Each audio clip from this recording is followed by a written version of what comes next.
Welcome to your deep dive into the life and crimes of serial killer Gerald Stano. We're going to unpack some pretty dark stuff today. You've given us a lot to work with, including some recent updates in his case.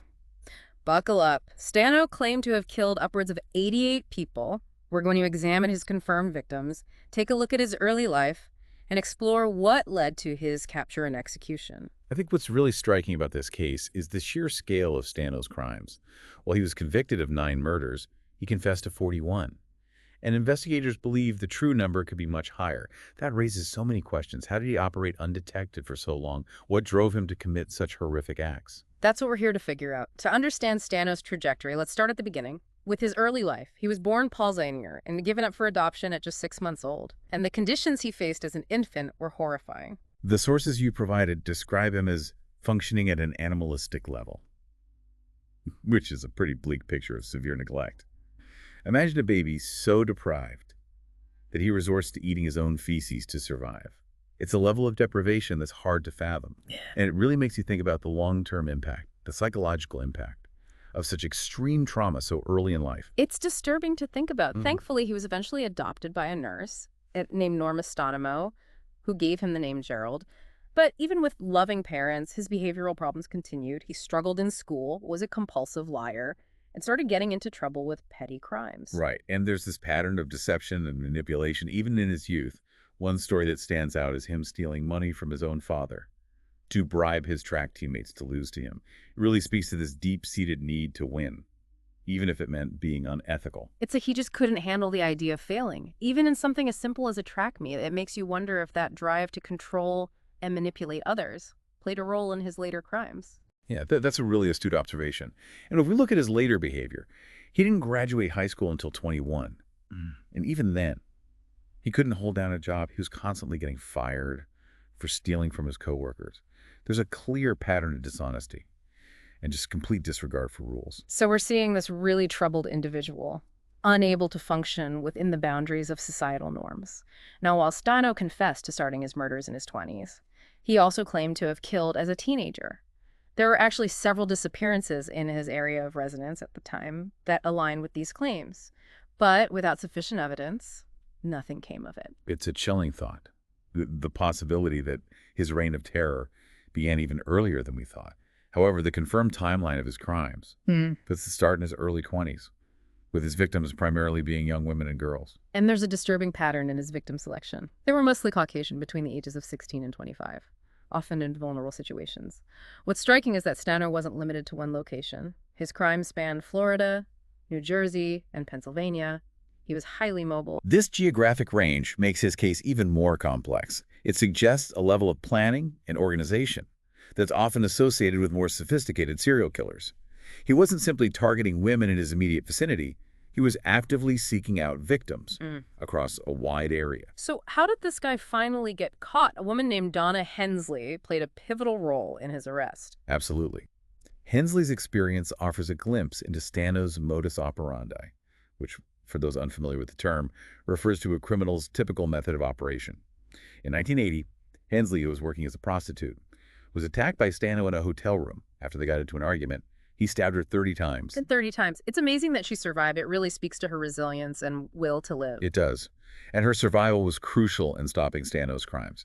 Hensley managed to escape and contact the police. She was able to provide a detailed description of Stano, which led to his arrest. It's scary to think how many more victims there might have been if she hadn't gotten away. So let's talk about Stano's victims. With so many lives cut short, it's impossible to delve into each case, but we can look at a few that highlight his methods and the vulnerability of his targets. One case that stands out is that of Janine Ligatino, a 19-year-old who was found stabbed to death in a vacant lot in Gainesville, Florida. Like many of Stano's victims, she was young and alone, making her an easy target. And then there's the case of Barbara Ann Bauer, who was just 16 years old when she was abducted from a shopping mall and strangled to death. Her disappearance from such a public place speaks to Stano's boldness and his ability to operate undetected, even in seemingly safe environments. These cases highlight a key aspect of Stano's MO, targeting women who were alone or in vulnerable situations. Another tragic example is Kathy Lee Scharf, a 17-year-old hitchhiker who was found stabbed and strangled. Her choice of transportation, well, common at the time, unfortunately made her vulnerable to predators like Stano. Absolutely. And tragically, the list goes on. There's the case of the Seminole County Jane Doe, a woman found stabbed to death behind a mall. She was likely hitchhiking as well. And her identity remains unknown. It's a reminder of the countless lives shattered by Stano's actions and the enduring pain of those left behind, still searching for answers. Yeah, these cases are heartbreaking, but they reveal a pattern in Stano's crimes. He often targeted women who were on the fringes of society. Hitchhikers, runaways, sex workers, individuals who might not have been immediately reported missing, giving him a crucial window of opportunity to escape detection. It's heartbreaking to think about how these women's lives were cut short and how their disappearances might have initially gone unnoticed due to their circumstances. It's another layer of tragedy to an already horrific situation. Now shifting gears a bit, there's another case that's unsettling. Even among the many disturbing crimes attributed to Stano, it's the story of Susan Bickrest, an aspiring cosmetologist who had just moved to Daytona Beach from Ohio. Susan's case is a reminder that even in seemingly ordinary settings, danger can lurk. Stano kidnapped her from her workplace in December of 1975, and her story, like so many others, ended in tragedy. But there's a strange and disturbing twist to her case, involving Stéphane Bourgoin, a French true crime writer. Here's where it gets really strange. Bourgoin fabricated a story about his wife being murdered by a serial killer. He later admitted that he based this fictional account on Bickrest's case to further his own career. It's a really disturbing example of how someone can exploit a real-life tragedy for personal gain. Bourgoin's actions not only dishonored Susan Bickrest's memory, but also added to the pain and suffering of her loved ones. It's truly appalling. And this case, with its added layer of exploitation, underscores the importance of ethical considerations. In true crime reporting, the focus should always be on the victims and their stories, not on sensationalism or personal gain. Absolutely. The pursuit of justice and the preservation of victims' dignity should always be paramount. Now, before we move on to Stano's capture and the legal proceedings, there's one more case I want to discuss. It's the case of Pamela K. Whitman, whose story highlights the advancements in forensic science and the enduring hope for justice, even decades later. This case really captivated me. Whitman's remains were found in Daytona Beach in 1980, but she remained unidentified for decades. What's fascinating is that Stano had actually confessed to her murder years earlier, even recalling a specific detail about a slogan on her shirt. However, without a name to connect to the confession, the case remained unsolved. And this is where the power of DNA technology and genealogical research comes in. It wasn't until 2024, years after Stano's execution, that she was finally identified as Pamela K. Whitman. The advancements in DNA analysis allowed investigators to compare her DNA to public databases and ultimately find a match with her relatives. It's incredible. It's a testament to the dedication of investigators and the power of science to bring closure to families, even after all these years. It also underscores the importance of never giving up on cold cases. There's always hope that new technology or a fresh perspective can lead to a breakthrough. Exactly. And Pamela K. Whitman's story offers a glimmer of hope amidst the darkness of Stano's crimes. It demonstrates that justice, though sometimes delayed, can ultimately prevail. Speaking of justice, let's shift our focus now to Stano's trial and the eventual outcome of his case. After his arrest, thanks to Don Hensley's bravery, the wheels of justice began to turn. What happened after Stano was apprehended? What was the legal process like for such a prolific alleged killer? Well, Stano was ultimately found guilty of 9 murders and received 8 life sentences and 1 death sentence. 9 murders. It's almost unfathomable, especially considering the much larger number of victims he confessed to. It makes you wonder about the complexities of such a case, the sheer volume of evidence, the testimonies, the legal maneuvering. It was a huge undertaking for everyone involved. Yeah. The prosecution, the defense, the jury, and the emotional toll on the families of the victims must have been immeasurable. Absolutely. The ripple effects of Stano's crimes extended far beyond the immediate victims, impacting families, communities, and even those tasked with bringing him to justice. And speaking of the finality of justice, Stano was executed on March 23, 1998, at Florida State Prison. Yes, by electric chair. Even his final meal request was a little unusual. Okay, I have to admit, I'm curious. What did he request for his last meal? He asked for steak, a baked potato with all the fixings, salad, lima beans, a half-gallon of mint chocolate chip ice cream, and 2 liters of Pepsi. Wow, it's an interesting mix. On one hand, it seems like a fairly typical last meal, But the sheer quantity, especially the half-gallon of ice cream and 2 liters of Pepsi, suggests something else, maybe a desire to indulge one last time, or even a subconscious attempt to numb himself Hmm. to the reality of his impending execution. It's a really interesting point, and it speaks to the complexities of human behavior, even in the face of death. Was it a last grasp at pleasure? A way to assert some control in his final moments? We can only speculate. But what we do know is that in his final statement, Stano proclaimed his innocence and blamed his false confessions on the lead investigator, Paul Crowe. So he went to his death, maintaining that he wasn't responsible for the murders. Yes, he stated, and I quote, "I am innocent, I am frightened, I was threatened, and I was held month after month without any real legal representation. I confess to crimes I did not commit." End quote. Wow. It's a chilling statement, especially given the timing. It raises questions about the nature of his confessions and the possibility of coercion. While we may never know the full truth, it adds another layer of complexity to an already multifaceted case. Yes, exactly. This is where critical thinking becomes so crucial. We have to examine the evidence, consider different perspectives, and ultimately form our own conclusions based on the information we have. And in cases like this, where the truth is hard to find, it's essential to acknowledge the limitations of our understanding and the possibility of unanswered questions. You're absolutely right. We can't always have definitive answers, but the process of questioning, exploring, and analyzing is crucial in itself. Now, before we move on, to unpack some of the broader implications of Stano's case, there's one more detail I wanted to touch upon.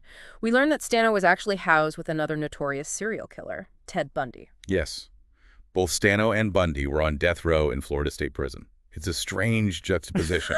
2 figures who committed such heinous acts confined in the same space, awaiting the same fate. It's almost surreal to imagine those two interacting. Even if just in passing, did they acknowledge each other, avoid eye contact, did their shared experience, however horrific, create any sense of camaraderie? We can only speculate. But it certainly adds a layer of intrigue to their stories. It makes you wonder what conversations they might have had, what thoughts and emotions they might have shared in those final days. It's a reminder that even in the darkest corners of humanity, there's still an element of the unknown, a mystery that continues to fascinate and intrigue us.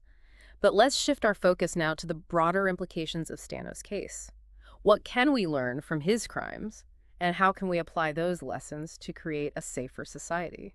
That's a great question, and one that deserves careful consideration. We've explored the dark depths of Gerald Stano's crimes, his trial, and even his final moments. It's been heavy, but important now. Let's try to understand what enabled someone like Stano to operate for so long. He was active for over a decade, claiming as many as 88 victims. How did he manage to evade detection for so long? Well, one possibility is his choice of victims. He often targeted women on the fringes of society, hitchhikers, runaways, sex workers. These were people who might not have been reported missing right away, which allowed him to operate under the radar. It's sad to think about that these women, often facing tough situations, were more vulnerable to predators like Stano. Their disappearances may not have been as noticed as those from more prominent families, giving him more time to escape. Exactly. Another thing that might have helped him was Stano's ability to blend in. He wasn't flamboyant or attention-seeking. He had a job and a seemingly normal life. It's chilling to think that someone capable of such horrible things can seem so unassuming. It reminds us that evil can be hiding in plain sight. Absolutely. And it shows how important it is to trust our instincts and report anything that seems off to the authorities. We can't just rely on appearances to tell if someone is dangerous. It's also worth thinking about the limits of forensic technology back then. DNA testing wasn't what it is today. That's a good point. Back then, investigators relied a lot on eyewitnesses and physical evidence, which could be limited or unclear. Stano's crimes happened before DNA profiling changed investigations. So basically, he was operating when it was easier for criminals to get away with things. It makes you wonder, how many cases could be solved now with all the advances in forensics? Yeah, it's amazing. And Pamela K. Whitman's case proves it. DNA technology is a game changer for solving cold cases and bringing families peace. So what can we take away from the case of Gerald Stano and use in our own lives? I think it's a reminder to be careful and trust your gut. If something feels off, don't hesitate to speak up and report it. It's our job to protect ourselves and our communities. It's also a reminder that evil doesn't always look like evil. Stano's ability to blend in made him even more dangerous. We have to be aware and not ignore potential threats just because someone seems normal. You're right. It's important to support law enforcement, and push for better forensic technology. These tools are essential for solving crimes and getting justice. I agree. We need to keep pushing for progress so that justice is served, even in the toughest cases. This deep dive has been a look into a dark part of humanity, but it's been eye-opening. We've seen Stano's messed up childhood, his terrible crimes, and the impact on his victims and their families. We've also thought about why he was able to go undetected for so long. It's a complicated story, and while we may not have all the answers, it's crucial to keep exploring these cases. It helps us understand criminals Hmm. and hopefully create a safer world. Thank you for joining us on this journey. Remember, knowledge is power. The more we understand these kinds of cases, the better we can prevent them. Stay curious, stay informed, and stay safe.